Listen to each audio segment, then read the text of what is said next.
मागच्या भागात आपण पाहिलं की बुद्धांना संन्यासाचा मार्ग कसा सापडला। आता चला बघूया की त्यांनी शाक्य लोकांचा आणि आपल्या कुटुंबाचा निरोप कशा प्रकारे घेतला। शाक्य संघात जे काही घडले होते त्यांचा वृत्तांत सिद्धार्थ घरी पोहोचण्यापूर्वीच राजवाड्यात पोहोचला होता। जेव्हा सिद्धार्थ घरी पोहोचला तेव्हा त्यांचे आई वडील अत्यंत दुःखी होऊन खूप रडत होते। सिद्धार्थांचे वडील शुद्धोधन म्हणाले की युद्धाच्या परिमाणांची आम्हाला कल्पना होती, पण तू संन्यास घेण्यापर्यंत मजल मारशील असे आम्हाला वाटले नव्हते। सिद्धार्थ म्हणाला, मला आशा होती की मी शाक्यांचे मन वळवू शकेल, पण दुर्दैवाने सेनापतीने लोकांच्या भावना इतक्या भडकवल्या की माझ्या बोलण्याचा कोणावरही परिणाम झाला नाही। सिद्धार्थाने समजावून सांगितले की परिस्थिती अधिक बिघडू नये आणि त्यांचा सत्याचा विजय व्हावा म्हणून मी स्वतःवर ही शिक्षा ओढवून घेतली आहे। जर मी हे मान्य केले नसते तर शाक्यांनी तुमची जमीन आणि मालमत्ता जप्त केली असती।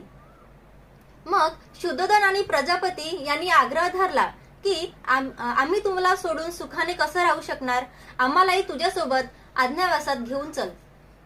सिद्धार्थाने आपल्या आईला आठवण करून दिली की तू क्षत्रियांची माता आहेस, मग आता तू धैर्य धरले पाहिजे। रडून तुला हे दुःख शोभत नाही।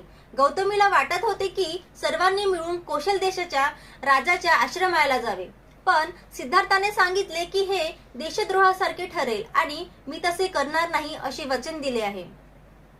मग सिद्धार्थ जेव्हा यशोधरेला भेटायला गेला तेव्हा तिला पाहून तो स्तब्ध झाला आणि यशोधरेने अतिशय धैर्याने सांगितले की तुमचा निर्णय योग्य आहे आणि माझा तुम्हाला पूर्ण पाठिंबा आहे। ती म्हणाली की मी सुद्धा तुमच्यासोबत आली असते, पण माझ्या छोट्या राहुलच्या संगोपनासाठी मला येथे थांबणे खूप गरजेचे आहे आणि तुम्ही आईवडिलांची अजिबात काळजी करू नका, मी त्यांची सेवा करीन।